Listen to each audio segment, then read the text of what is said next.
When I bought my lakeside property, I never imagined my boat would stir up more drama than the fish beneath it. The HOA, ever watchful, sent me a letter insisting I remove my boat because the ripples disturbed the aesthetic harmony of the lake. The irony? They didn't know I wasn't just a homeowner on the water, I owned the lake itself. Instead of moving the boat, I pulled out the deed proving my ownership. Then, after their committee strolled across my lakefront to take pictures, I invoiced them for trespassing. Suddenly, the HOA went from issuing fines to paying them. The ripples they feared weren't from my boat, it was from the shockwave of realizing they had picked the wrong battle. Knowing your rights before yielding to authority is one of the most important lessons anyone can carry into interactions with organizations like homeowners associations, government offices, or even employers. Too often, people are quick to comply with demands simply because they come wrapped in official-looking letters, stamped notices, or the confident voices of people who appear to be in charge. But authority, especially when exercised by groups such as HOAs, is not absolute. It is constrained by laws, agreements, and property rights. The difference between feeling powerless and being empowered often lies in how familiar you are with those boundaries, and whether you take the time to learn the rules that govern both sides of the relationship. In the story of the HOA demanding the removal of a boat from the lake, the surface-level impression is that the HOA has the power to dictate what homeowners may or may not do. They send notices, they threaten fines, and they operate from a position of perceived dominance.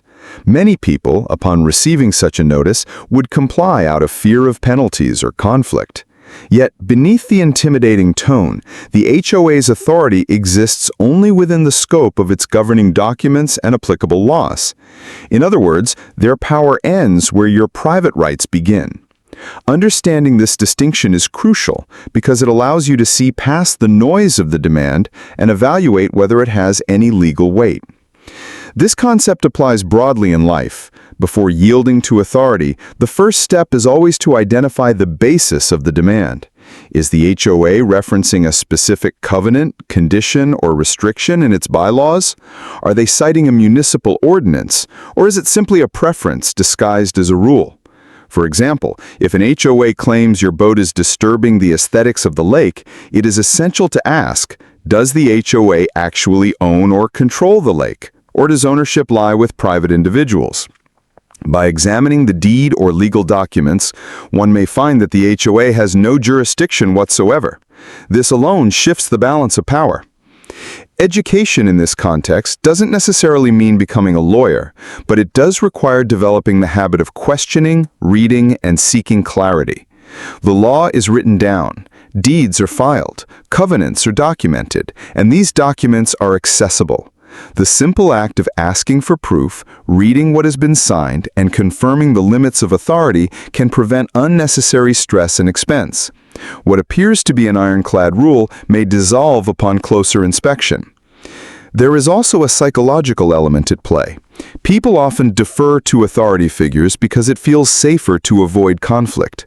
That instinct is understandable, but when unchecked, it leads to situations where organizations overreach and individuals surrender rights they didn't have to. Education becomes the antidote to this. When you understand the limits of authority, you gain the confidence to stand firm. You stop responding to the tone of the demand and instead respond to the substance. Confidence built on knowledge is far more powerful than fear built on assumption. In the case of the boat and the HOA, knowledge of property rights completely altered the outcome. Instead of removing the boat to comply with an invalid demand, the property owner was able to turn the situation around by demonstrating legal ownership of the lake. The HOA, which relied on intimidation and the expectation of compliance, found itself powerless once confronted with the actual law. This reversal illustrates why yielding without first understanding your rights is never wise. Ultimately, knowing your rights before yielding to authority is about respecting yourself enough to investigate, question, and learn. Authority is not inherently bad. Rules and organizations serve purposes, and many times compliance is appropriate. But blind compliance is dangerous because it allows others to dictate terms that may not be theirs to dictate. Education creates a safeguard against misuse of authority and ensures that when you choose to comply, it is a conscious choice rather than a fearful reaction. By cultivating this habit, you empower yourself not just against HOAs, but in every aspect of life where authority seeks to direct your actions.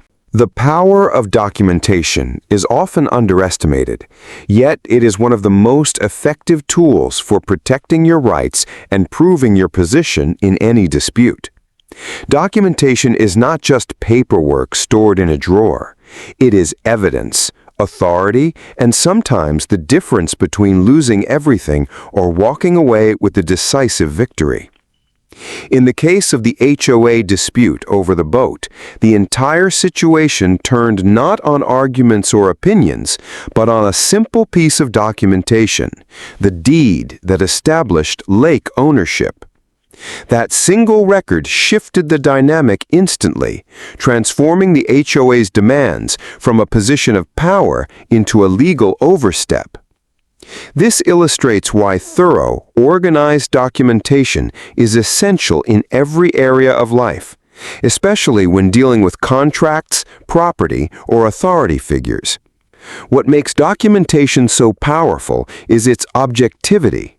Arguments can be twisted and memories can be misrepresented, but written evidence has weight.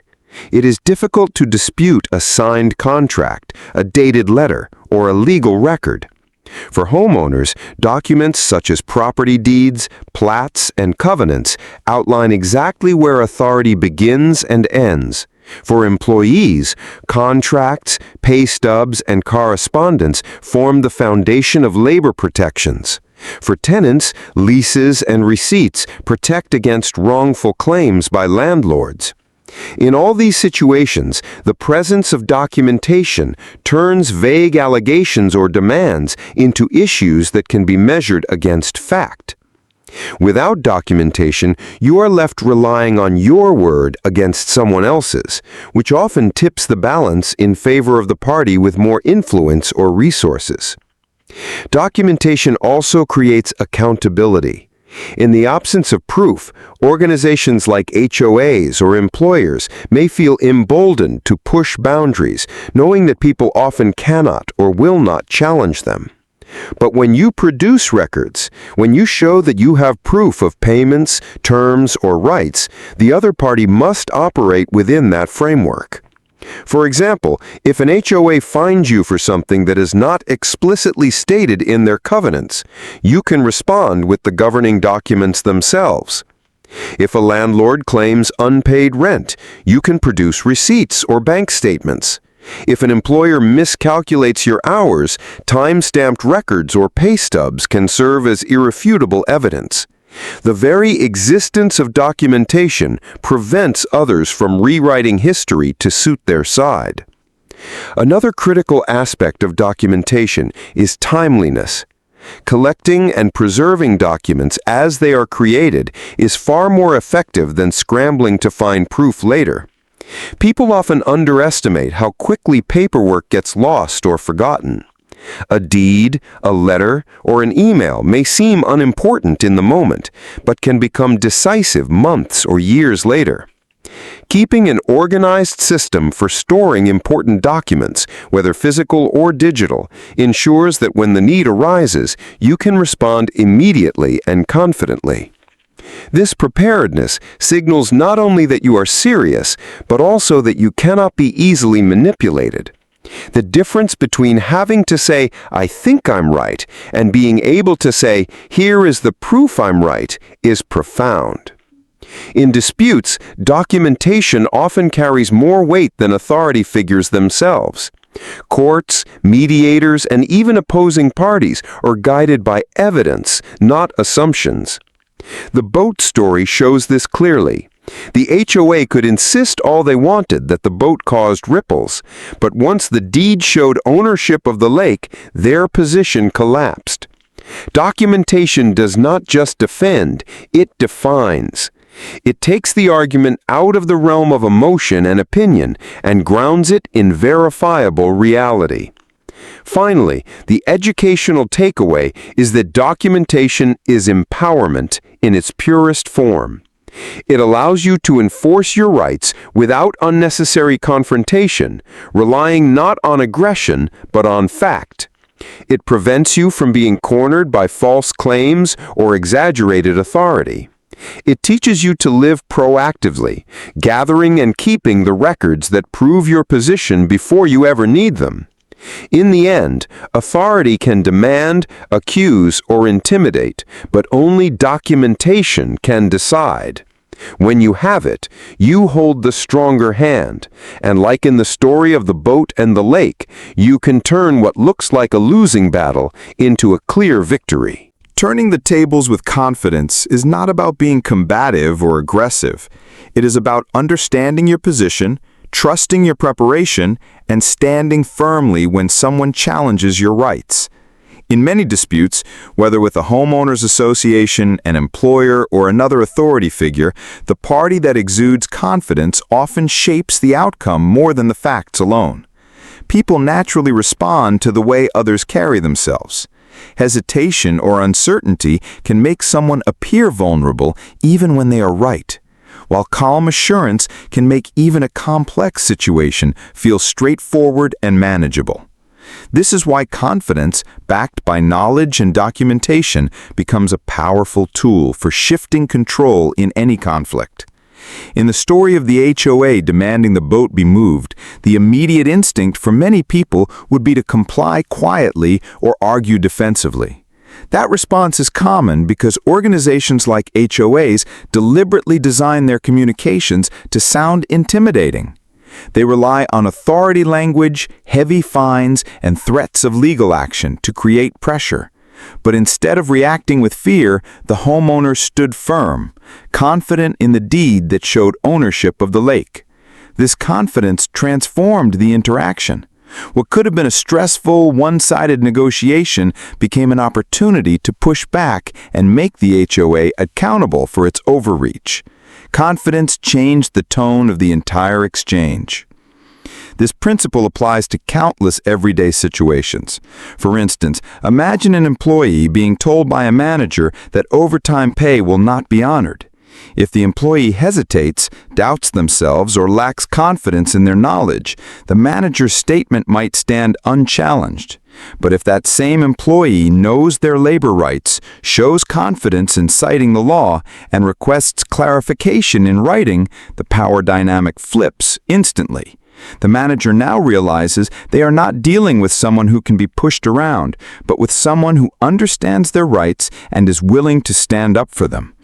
Confidence does not only protect, it often prevents further attempts at exploitation. Confidence is not arrogance. The goal is not to belittle the other side, but to demonstrate that you will not be intimidated. This type of composure comes from preparation.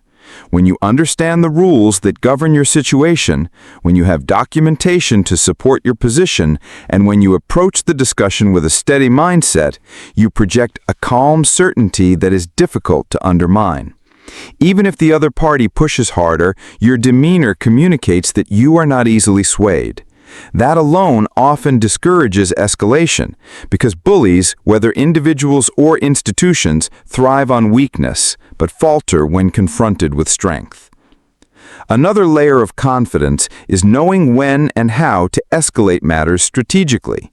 If the HOA, for example, continued to press despite the deed, the homeowner could confidently state that further attempts would result in legal action for harassment or trespass. This is not about empty threats. It is about understanding the tools available to you and showing you are willing to use them if necessary. Confidence in escalation sends a message that you are not only aware of your rights, but also prepared to enforce them through the proper channels. That assurance can bring disputes to a quick resolution, because few organizations want to engage in costly or embarrassing legal battles. Educators often emphasize that confidence grows through practice, and that lesson applies directly here. Each time you stand up for your rights, you build the muscle of self-assurance. You learn not only how to present your case, but also how to remain calm under pressure. Over time, confidence becomes second nature, and you begin to approach disputes with a mindset of opportunity rather than fear. Instead of dreading conflict, you recognize it as a chance to clarify boundaries and establish respect. The ultimate takeaway is that confidence is the bridge between knowledge and action. You may know your rights and have the documentation to prove them, but unless you carry yourself with conviction, others may still doubt your position. When you project confidence, you reinforce the legitimacy of your stance and deter further attempts to undermine you. The HOA story demonstrates this beautifully. What began as an attempt to intimidate with rules ended with the homeowner turning the tables, not through anger, but through unwavering confidence.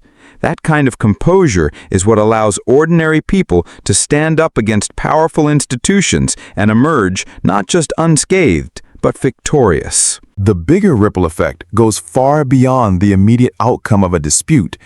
It is about the lasting impact that standing up for your rights has on yourself, the people around you, and even the systems that try to control you. Every time someone challenges an unfair demand or exposes overreach, it sends a message that authority is not absolute, and intimidation will not always succeed. That message creates ripples, just like the ones the HOA complained about in the lake story. These ripples spread outward, influencing how others think, how organizations behave, and how communities grow stronger. Understanding this effect helps us see that defending our rights is not just a personal victory, it is a contribution to a larger culture of accountability and empowerment. In the situation where the HOA demanded the boat be moved, the immediate win was clear. The homeowner proved ownership of the lake and stopped the HOA's attempt to enforce a baseless demand. But the ripple effect extended further. The HOA learned a valuable lesson that their authority has limits, which likely influenced how they handled future cases with other homeowners.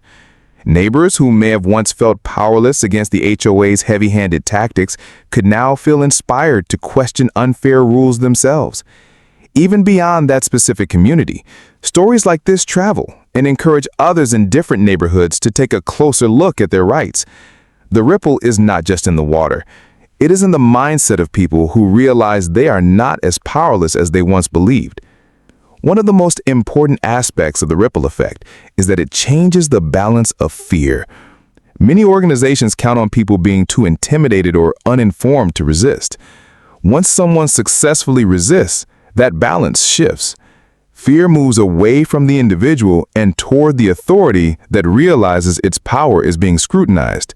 This shift is healthy because it forces organizations to operate within the bounds of fairness and legality. Instead of issuing demands unchecked, they must think carefully about whether their actions can be defended if challenged. That ripple effect can reduce future abuse of power, not just for one person, but for everyone under the organization's influence. The ripple effect also plays out in personal growth. Standing up for your rights builds resilience, confidence, and critical thinking skills that extend into other areas of life. Once you have successfully challenged an unfair demand, you carry that strength into future situations. You become more willing to ask questions, to verify information, and to speak up when something feels wrong. This personal empowerment ripples into relationships, workplaces, and communities, creating a network of individuals who are less likely to be manipulated. A single act of courage often multiplies into a pattern of stronger, more informed decisions over time. It is also important to recognize that ripples can inspire leadership. People who see someone confidently and effectively handling a dispute often look to them for guidance. They become a quiet leader in their community, not because they sought power, but because they demonstrated what is possible when you stand up for yourself. Leadership through example is one of the most powerful ripple effects. It shows others that change does not always come from official positions or titles. It comes from individuals willing to draw boundaries and hold authority accountable. Finally, the bigger ripple effect reminds us that every choice we make has influence. Moving the boat without question would have signaled compliance and reinforced the HOA's unchecked power. By refusing, the homeowner created a ripple of accountability that changed the dynamic for everyone involved. The lesson here is that our actions, no matter how small they seem, can set off waves of change that extend far beyond the moment. Whether it's a neighborhood dispute, a workplace conflict, or a personal negotiation, standing firm creates ripples that remind others that fairness and respect matter. Those ripples, repeated across communities and situations, can shape a culture where authority is no longer feared blindly, but respected only when it is just.